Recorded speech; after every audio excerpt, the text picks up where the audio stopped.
like circled and everything, and I totally forgot it. So now it's being recorded. It's really a brief comparison of the two programs here. For Collaborate Ultra, really the main appeal is that it's integrated into every Blackboard course section. You'll be able to create and open sessions right from your Blackboard course. There's an integration so that attendance is recorded in the Grade Center. You'll also have direct access to all of your recordings right through your course sites. One thing about Collaborate Ultra is that it's all web-based, which means that there's no additional programs to install or apps that need to be installed. However, it kind of leads to kind of one of the biggest criticisms of Collaborate as well. Whereas Zoom, on the other hand, is recommended that you install the program on your computer or the app on your mobile device. And really, it's that use of that program and app is what allows Zoom to kind of set itself apart from Collaborate in terms of the video and audio. So in Collaborate, you can only see 5 webcams and hear 5 audio feeds at a time. While in Zoom, you kind of get that video wall feature where you can see and hear up to 49 webcams and audio feeds at a time. So this really comes down to a preference thing on what you prefer to use, how you tend to host your classes.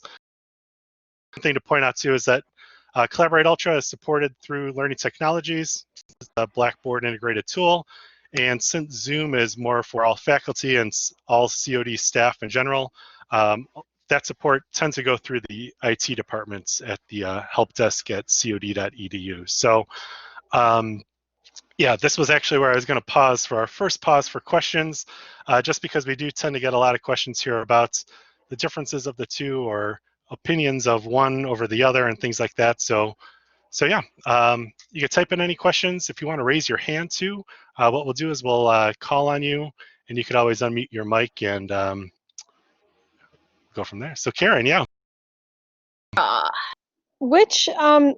So if you had to look in your crystal ball, which of these programs is most likely to freeze or fail on us in the middle of a class?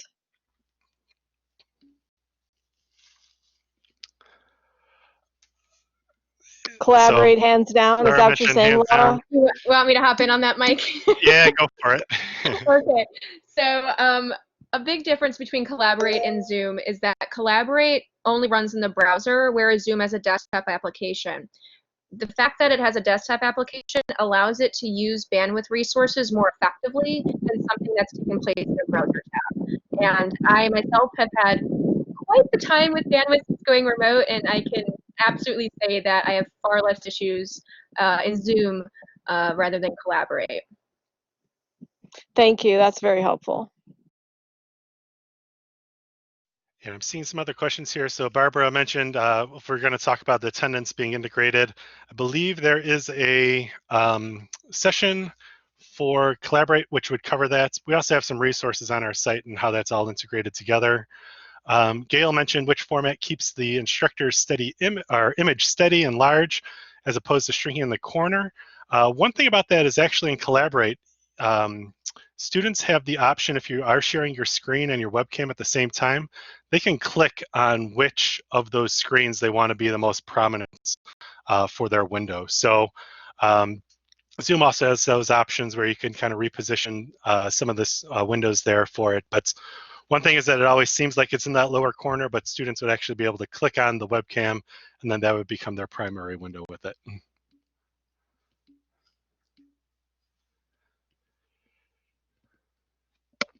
So Jasmine asked here, going through here, if Zoom could be recorded and shared in the Blackboard for students, might want to watch it later, and that is yes. What usually happens, especially with the version I've been playing around with too, is that once you end the recording and end the session, it will save it as a video file to your computer, which you could then upload to, say, Yuja, and then post that link for your students.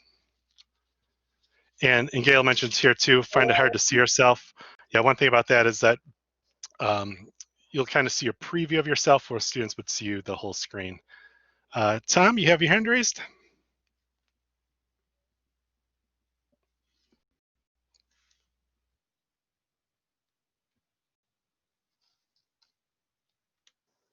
Tom, if you're speaking with us right now, you might be muted.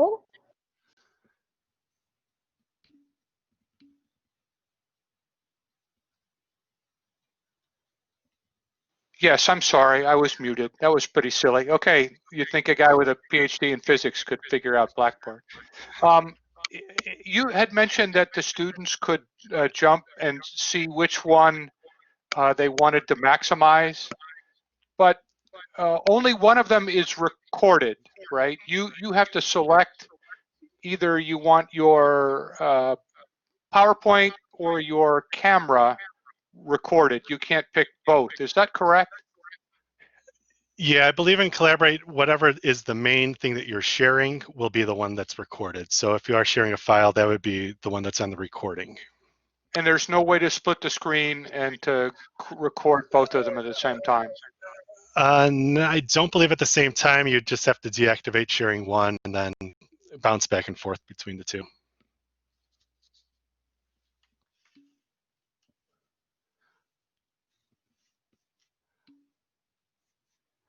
So one thing, we'll get back to this. We'll have some other opportunities here at the end as well. And since we're recording, we'll be able to follow up with people too if your questions aren't answered here.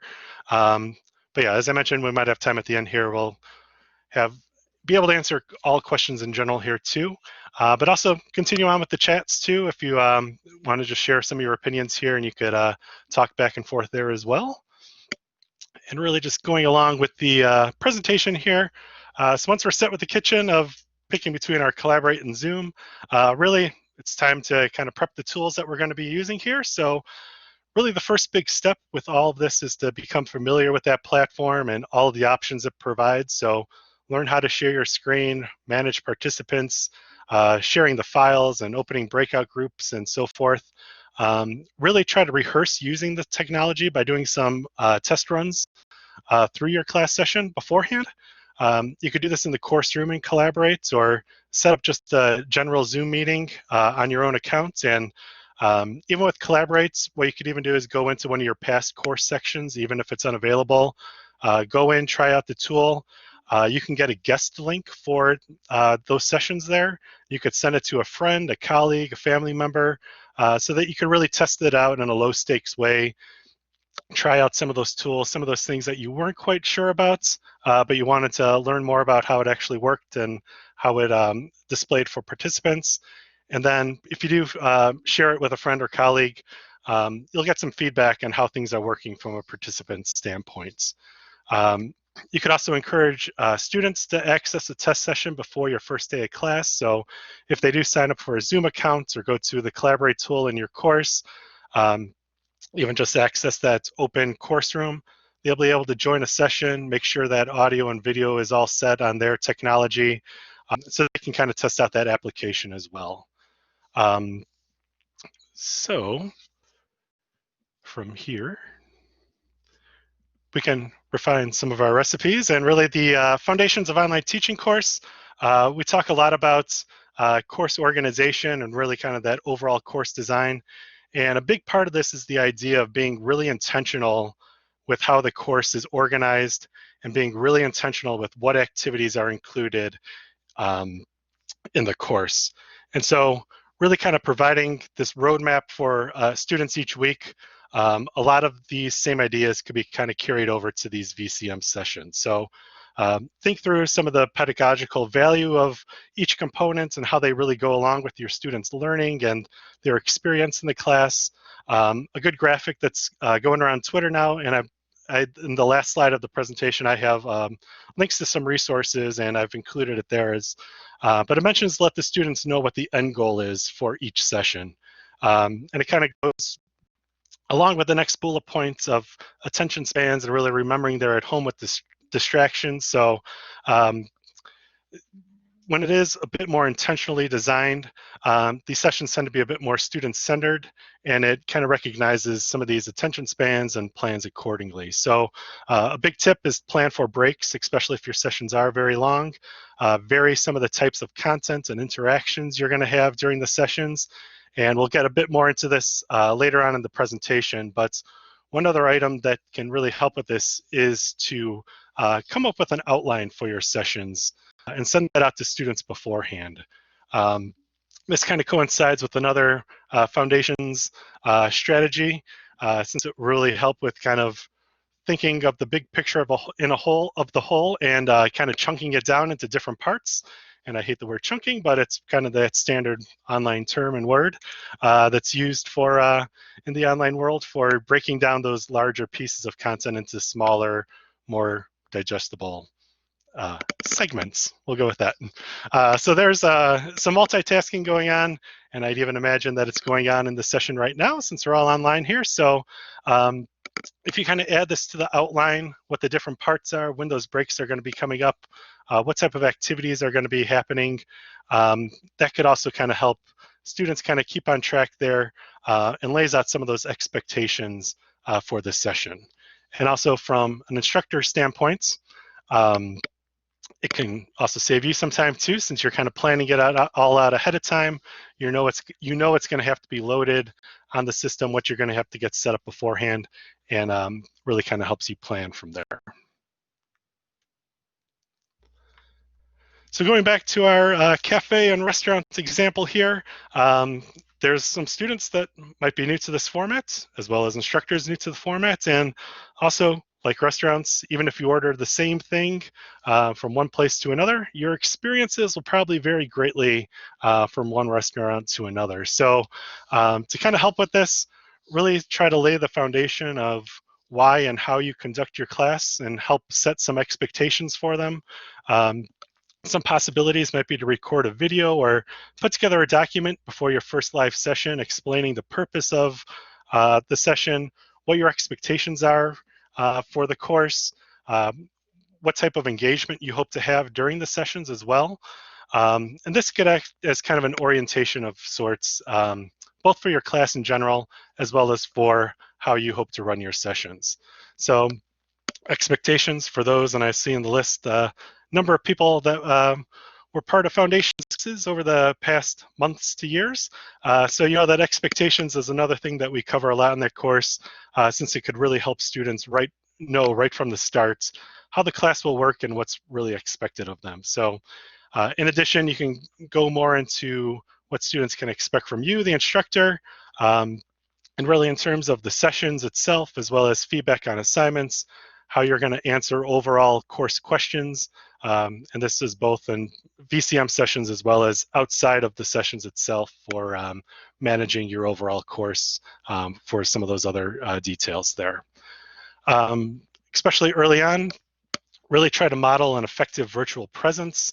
This covers anything from how you call on others in the class to share their thoughts and making sure, and it goes even to making sure that lighting is good when your camera's on, that your audio is good and things like that. So that kind of goes into that last bullet point there of consider investing in a decent webcam, headset, external microphone to really help with your audio, especially if these sessions are longer and they're listening for extended periods of time. One way I tend to think of it is that would you rather listen to a nice clear radio station or one that has a bunch of static thrown in throughout the whole course of you listening to it. So not having that headset or external mic and using that built-in mic on your computer sometimes brings in a lot of background noise and various things going on around you. So you could do some tests. A lot of computers are, they're completely different these days. So do some sound tests, see how they act and sound for you with that.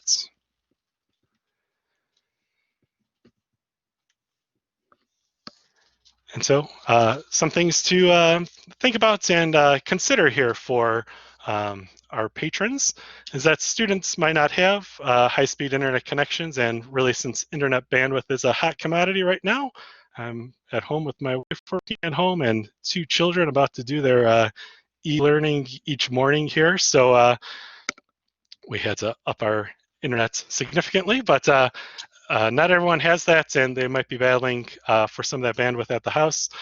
So everyone working and learning from home, there's chances that some issues might pop up. So I've also included a resource on the last slide for things to keep in mind to reduce bandwidth during sessions, and some of these items include things like only using the microphone when it's needed, which also helps reduce some of the feedback and background noise that might pop up if participants have their mics on. And also remember that you have control to mute other mics as needed as well. So as the moderator, you have those options to mute students if their microphone's on. You don't have to make a big deal out of it. You don't have to call on them and repeatedly call on them. You could just mute them and go from there with it. So another thing to be mindful of too is when you're sharing your screen, try to share a tab, an app, or the file that you want to share instead of your whole screen, since that could sometimes be the equivalent of pretty much sharing a whole video. In Collaborate, there's that share files option, which is what we're using now, which will help a lot since it's pretty much scales it down into an image that it goes through. One other big thing here too is a tip on turning off cameras when they're not needed. And really kind of an overall suggestion that's is coming up a lot these days is not to require students to turn on their cameras in general. I know some people have some strong feelings about this, but they might have a reason why they're off. And it also kind of goes along with this last session point here too of, or the next bullet point here of not really commenting on students' surroundings. Focus on their contributions instead of really their environments. There's been a lot of other stuff here lately, especially with all the remote work and learning, that's it's kind of blurring that line between professional and personal life. So really in general, setting up your camera so that you have a plain background that isn't too busy or distracting. It's kind of a best practice for webinar sessions as well as just video recording in general. So and yeah, and also finally, since connections and overall issues tend to come up, always remember to record your sessions, unlike what I did in the beginning here, so that if they do have a technical issue and they miss a part of it, they know that they'll have that recording that they can refer back to for that. So yeah, so this is where I have another pause for questions here. Or general comments. Laura, I'm sure you've been following along here with some of this. Has there been any other big themes that have been coming up and things to point out? Oh, let's see here. I think we've been talking about this noise cancellation, whether that's getting a mic. I also mentioned an app called Crisp, which is free, and that you'd actually use that as your microphone when you enable your microphone for your session, and that provides noise cancellation. But again, haven't read the terms of service or privacy policies, so check into that before you use anything, especially if it's free. And then there was a question about how to get cool filters and stuff and backgrounds when you're using Collaborate, and there's also a program that you can download for free. Again, have not reviewed the fine print called Snap Camera, which is made by Snapchat, so you can get those kind of fun filters on top of your face, but a lot of them provide backgrounds as well, and I found that that works really nicely with Collaborate or even Zoom.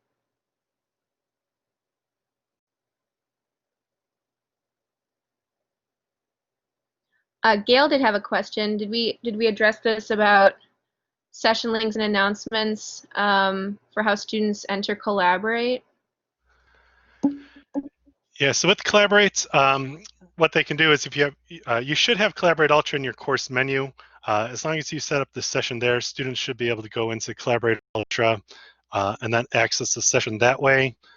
If you do have the guest access on, they'll give you a link that you could also send out to students, but really kind of that preferred way, especially with the reporting tracking and things like that, is that they can go into their course section there and just click on that link to access the session.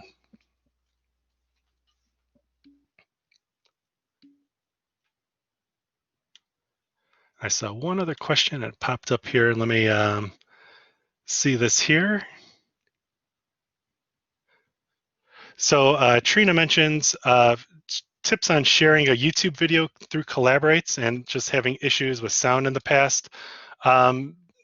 So yeah, the one thing with Collaborate is if you use Chrome, and I think Laura, you just mentioned that, use Chrome, there's a little tab there that will allow you to share your audio. And that's pretty much the best way with that.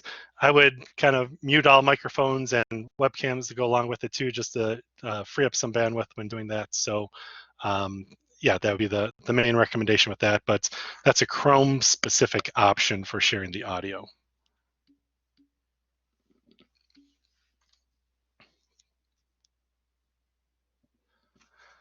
Jasmine mentioned how long could you record a session and break it down to make it easier?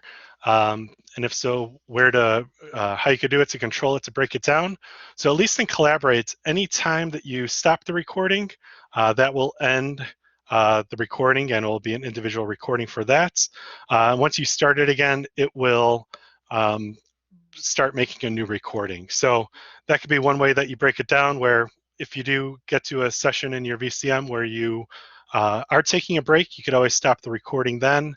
And then what you could do is go to your list of recordings, and you could always rename what those recordings are. So you could have Monday afternoon part 1, Monday afternoon part 2, Monday afternoon part 3, so forth with that. So that could be one option with that.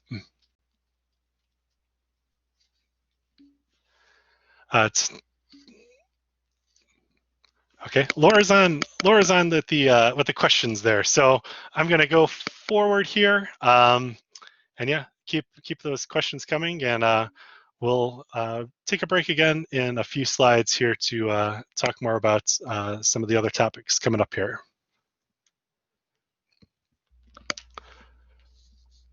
So really kind of before opening your session here, with the use of the online environment, there's a lot of other opportunities for delivering content, engaging with your students, providing those opportunities for student-to-student engagement as well. So one thing that you could always do is think a little bit more in a hybrid style for some of the contents and activities that can complement your VCM section. And kind of that key word that I mentioned was complement each other, so that those activities or contents have a distinct connection and builds and contributes to your session. So some possibilities might be that you post videos or recorded presentations in advance, so students can watch that information and then come to the VCM session ready to discuss it.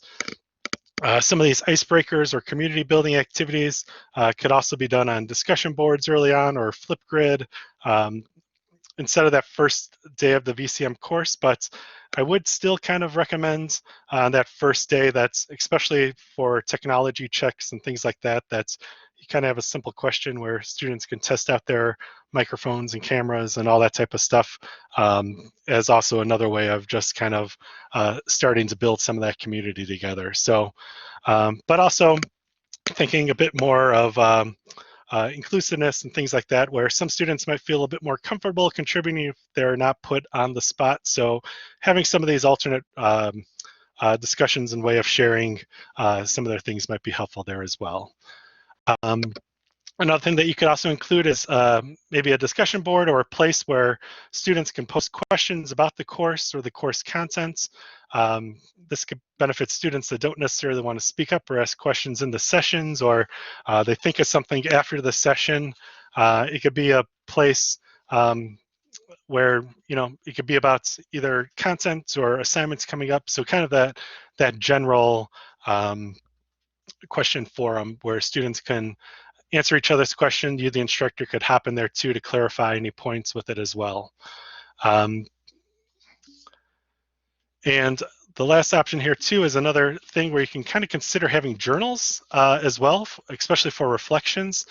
So the way the journal tool works in Blackboard is that it's one-on-one private communication between the student and the instructor. So anything the student posts to their journal, only you, the instructor, will be able to see it and comment on. So it could be a good place just for students either to reflect on some of the contents with any questions, even if you're asking just for some of their feedback on how the session is, things that that could help them a bit more and things like that. They might, especially if it is one-on-one communication, they might have be a bit more open about sharing some of their opinions there.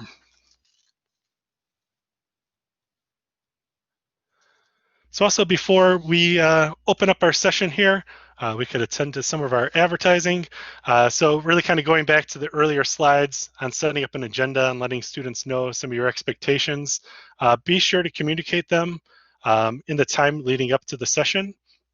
So um, if any technical issues were to happen and the student needs to connect only through the audio on their phone, sending them a copy of the slides ahead of time too, or posting them in Blackboard will also give them that option to follow along with the session. And those students that do connect, I was always one that I like to print out my slides and make notes and things like that along the way with it. And then from there, you could start promoting your sessions early on. Students are still kind of getting into that rhythm of the course and what their week will look like with work and all the other courses that they're taking and all their assignments. So these emails and announcements can be a nice reminder to keep them on task as they try to get into figuring out kind of how the flow of the semester will be for them or the term. So when sending these messages, this is where you could also include the agenda as kind of an idea for them of what's going to be covered there. And then they'll also have that roadmap for the topic and activities of the session.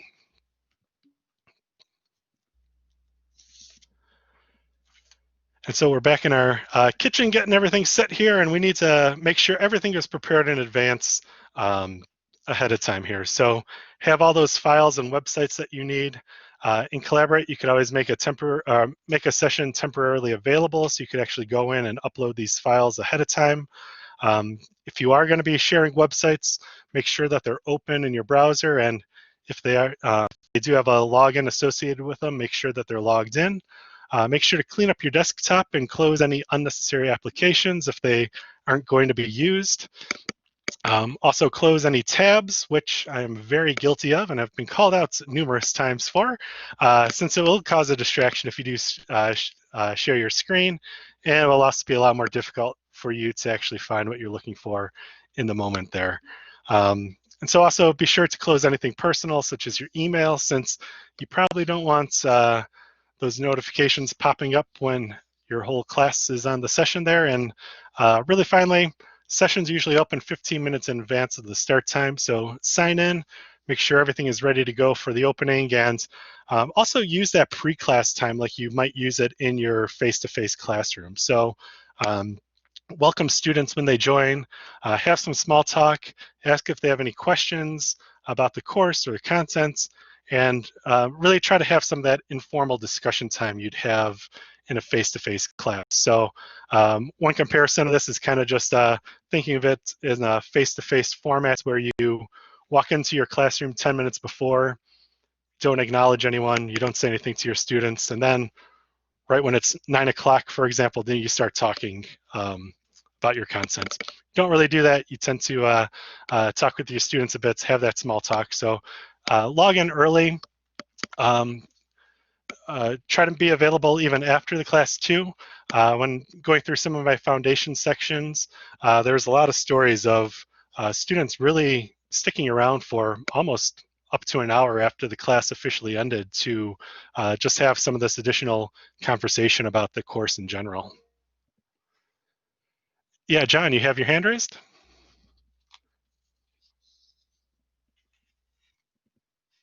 You could always unmute your microphone if you have a question to add here.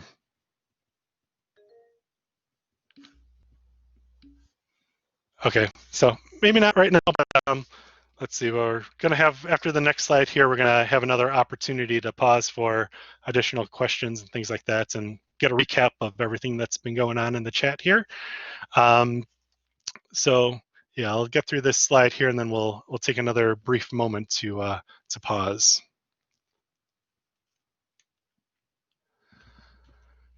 So in case of an emergency, mentioned in previous slides that issues will arise, and one of my favorite stories about this is that at my previous school, my boss was invited to the Google campus for a session on media and early childhood, and it was a whole auditorium filled with teachers and instructors, and they were about to have the keynotes, and all of a sudden there were people scrambling on stage, and everyone was kind of looking around the room at each other and smirking, but also had this idea of, you know, even Google can't get some of this technology right when they're starting to do some of their sessions and keynote addresses here. So kind of comforting in a way, but also scary in a way that some of these issues might come up with things. So have an emergency plan. This can include things like having your phone nearby in case you need to connect your audio through your phone. Also have your email or announcement tools at the ready in case you need to send messages to your students or a status update of what's going on and when you hope to be back on the session. One thing with Collaborate is that you could always leave the session and then reconnect if needed. This will allow you to go through that whole camera and mic setup again if needed, and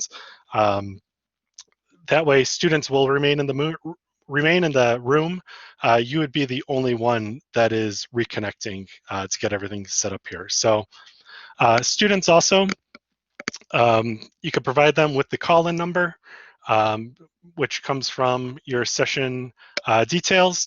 And also if they run into any difficulties too, you could encourage them to reach out to the student support desk. That's at studenthelp@dupage.edu, and the phone number is on the slide here. They have some expanded hours in the evening and weekend as well, and they could also help with some of that information and troubleshooting on their standpoints. So I was going to pause here, get a recap on things, and also if you have other questions that you could ask on the side here.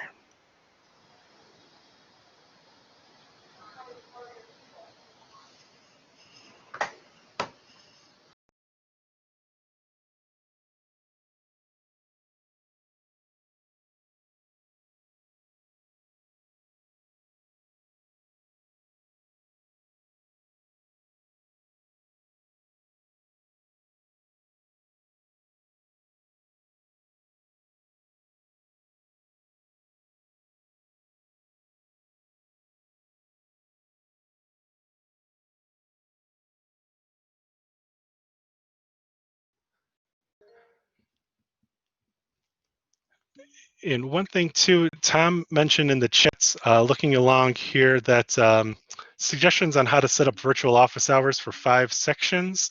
One thing you could always do is you could always set up the office hours in one of your Collaborate rooms, and you could always get a guest link and send it to your other sections. And then what would happen is that since it's through the guest link, anyone with that link will be able to join that room. So you'll be able to send that out to all of your sections just one time, have one link, and anyone who wants to join those office hours will be able to join through that one link.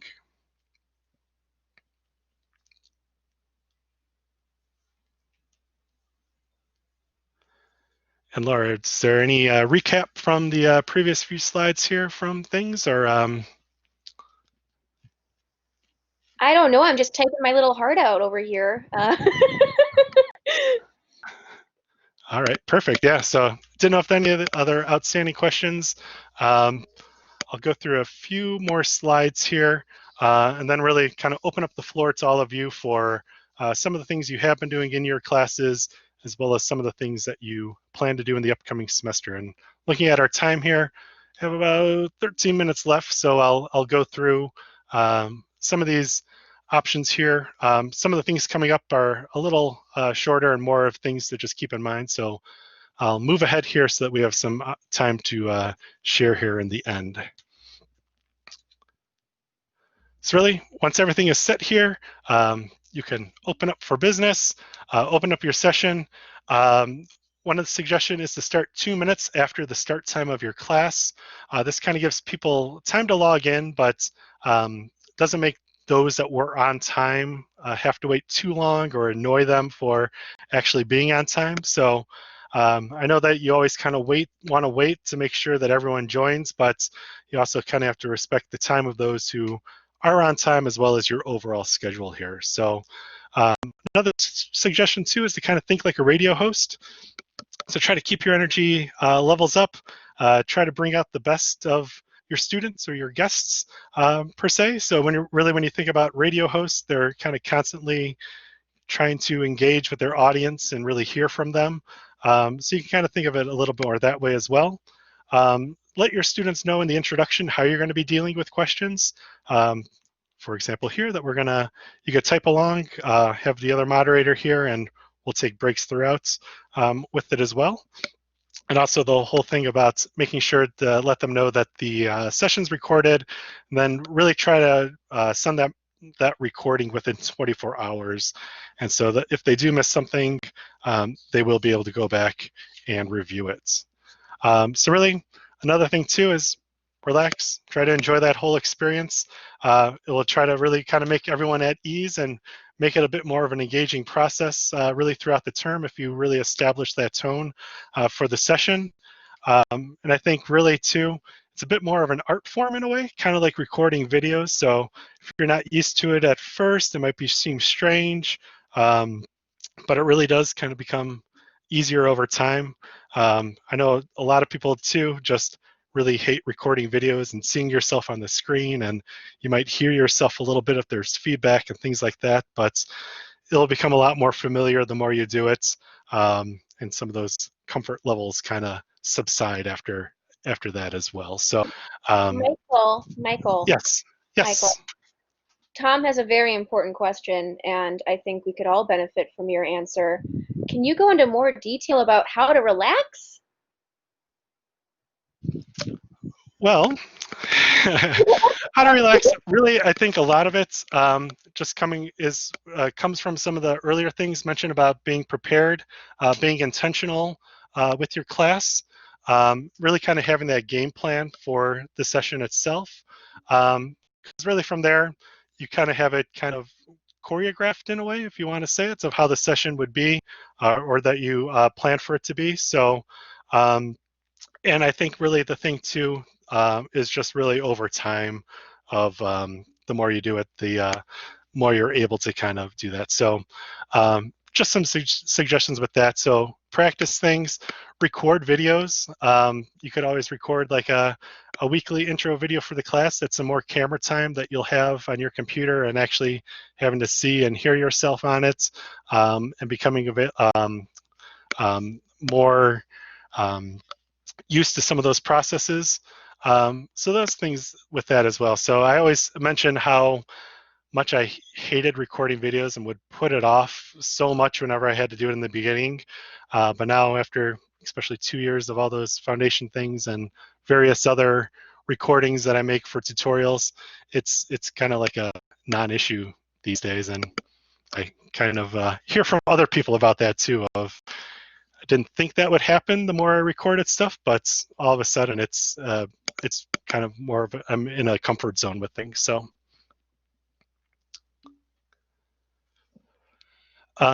yeah, so some other tips here too. Speak in your normal voice, no shouting. I like to ask students at the beginning of the class if they can hear me, just to make sure the mic is working, that the levels are okay. And also, you could even have students do the same thing if they're going to be talking and sharing their audio through the sessions, just to make sure that everything's set up ahead of time. Also be mindful of the position of your webcam if that's on. Try to keep it at eye level so students aren't looking at the top of your head or looking up at you at the bottom of your nose, which sometimes happens. So have fun, use humor, try to smile, just like you would do in a normal class, where that really kind of comes across and could really kind of set the tone for kind of the sessions and the engagement that you could have with your students. And some other tips for during the session as well. When you are sharing your screen and other applications, try not to move too quickly or scrolling up and down on web pages. Usually there is kind of that refresh time that it takes for it to complete when you are sharing your screen. So move slowly, pause a couple seconds if you are scrolling a lot so that the screens can catch up with you. And what I tend to also do is just kind of ask if I do start sharing my screen if people can see what I'm sharing. I know it's happened in Collaborate here and there where I share something, someone tells me that they can't see it, so I stop sharing and then reshare it, and then it works totally fine. So always kind of helps to have that direct feedback too of if they can't see it right away. I'm also a big fan, and that's one thing that Laura is doing right now, is making notes of what people can say so you could refer back to it at the end of the session. This lets them know you've been listening, and instructor presence is a huge deal for online classes. So taking any opportunity you can to actually acknowledge students, call them out by name, let them be heard, try to personalize some of this online environment. Um, take it. The more you can do it, the better. So one last slide before we get to sharing some of our details here. We only have a few minutes. Really, in terms of interacting with your customers or students, customers for our restaurant, students for your classes, try to build in some of these regular interactions. Encourage students to make comments. Even if they're not talking, you could ask them to chime in on the chats. Those are saved in the recordings and collaborates. Don't necessarily have to put them on the spot, but really invite them for those comments and questions. And hopefully that tone that you set will also help with some of these interactions. When possible, have two moderators. Laura's saving this whole chat here by being along for the ride here. So in your class, this might even be a student that you might designate, and you could even rotate it throughout the term or each class session, so they can kind of keep an eye on some of these chats and conversations and some of the main things being pointed out, since it's kind of hard sometimes to keep scrolling back up and down to see what's been said. So kind of having that recapper there. Try to build that community through both faculty students and student-to-student interaction. Polls and status checks for feedback are probably the two of the easiest and standard ones that are built into these platforms that you could enable right away. And of course, breakout rooms are a big thing here too, but one suggestion for that is to be extra clear on some of those directions and expectations for what students should do in the breakout rooms. Really make sure that could be part of the agenda. It could be part of those announcements, or you could even post it in Blackboard ahead of time of kind of what that goal, once again, going back to the early parts of our presentation here of what the session is about and what the goal is for some of those activities. And also with those breakout rooms, you could float around room to room, see what students are talking about, and then really from there, you could answer their questions, see how they're going about that session there. So I have a couple extra slides, and I'll post the link again to the slides here, but I wanted to open it up to all of you for what you're planning to do in terms of interacting with students in your VCM courses. So you could, once again, add it in, or you could raise your hands and we'll call on you here. John, Richie, do you still have a hankering to jump on the mic?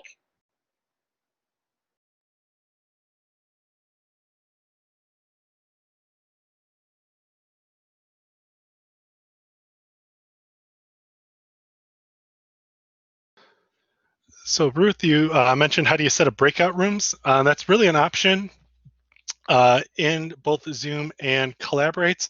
I've actually heard that's one way that Collaborate actually is a bit easier for some of these breakout rooms. But in the panel, we have some Collaborate resources on our Learning Tech sites that have information on this. But in the same spot where you would go to share your content, there is an option for breakout groups. And once there, your students will be listed in different groups. You could just drag students' names from one group to another if you want with that. One thing that Blackboard in an upcoming version of Collaborate is planning is that you could always set up groups in Blackboard itself. And when you start your breakout groups and Collaborates, it will actually pull those groups over from Blackboard. So that's coming up in a fall update of Collaborate that they have planned for it. And also any student work that is done in breakout groups, once you all come back to the main room, you'll actually be able to share what students were working on in those breakout groups. So they're kind of working on that section quite a bit. So, and actually, since you brought up breakout groups, one other suggestion with it is so that students can kind of build that rapport and with each other, try to keep those breakout groups consistent from class to class so that they're used to working with those other students. They get to know those other students in their class, and they'll become a bit more familiar talking and working with them.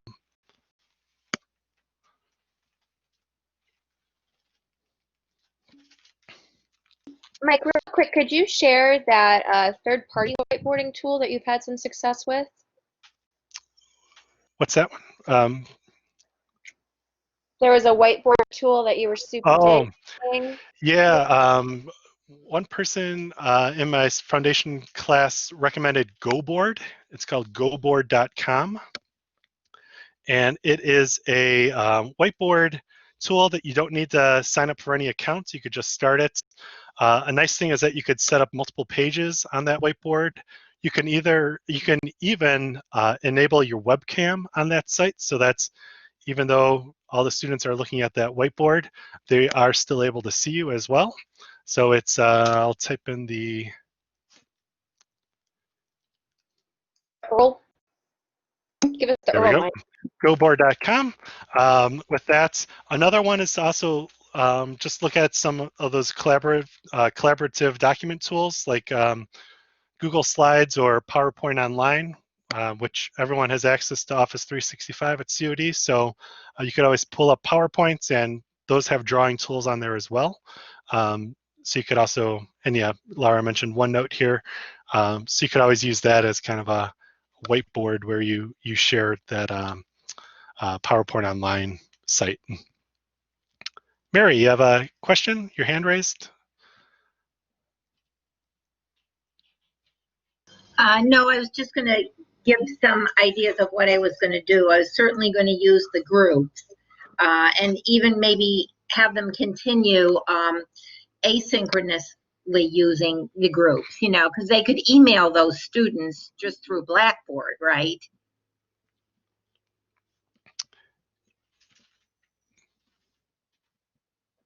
Sorry, your audio cut off there a second here. Sorry, at the end. That because can you hear me now? Yeah, I could hear you. Okay. Oh, okay.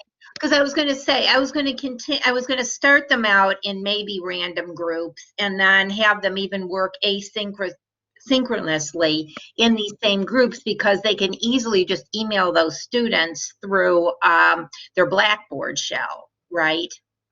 Yes, exactly. So you could even use the groups tool in Blackboard, which I think what you're mentioning, and then they'll be able to send a group email, and anyone that's in that group will be on those group discussions if you want to enable those, or the email list for that group. Exactly. Yeah, so I was thinking of doing that. And then I had a lot of good things with the discussion boards this summer. When I was teaching online, I really had students really seemed to get to know each other, you know, and interact with each other. So that was very useful. Yeah, great to hear with that. And also check out our learning technology blog sites. Our knowledge base, we have some articles there on tips for effective discussions and discussion boards and things like that, where yeah, some ideas and strategies with that, where that's just kind of a preference for some students. And I know, especially when I was in college, I was kind of my main way of being able to more so type my messages and discussions instead of actually having to speak in front of classes and things like that was my preferred route. So Will do.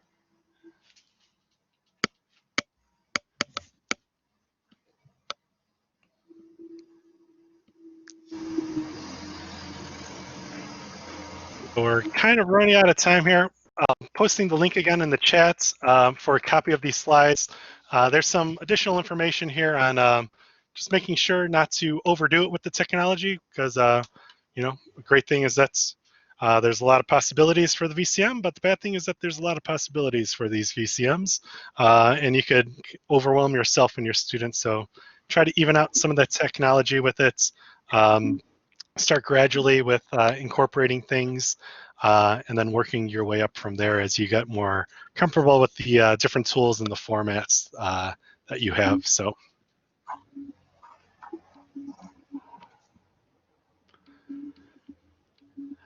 yeah, thanks everyone. We'll start wrapping up here so that the next session is, I'll put that slide up here. The next session is us, isn't it? That is not. We are at 3:30. We get a break.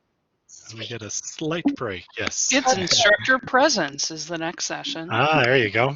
Come back at 3:30 for Feedback Park, a Jurassic Park-themed adventure through all the myriad of ways you can provide meaningful feedback to students in Blackboard.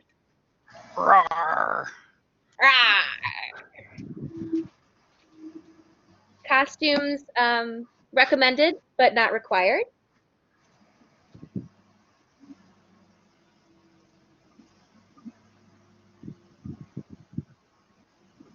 Christina, I feel like you have some dinosaur swag somewhere.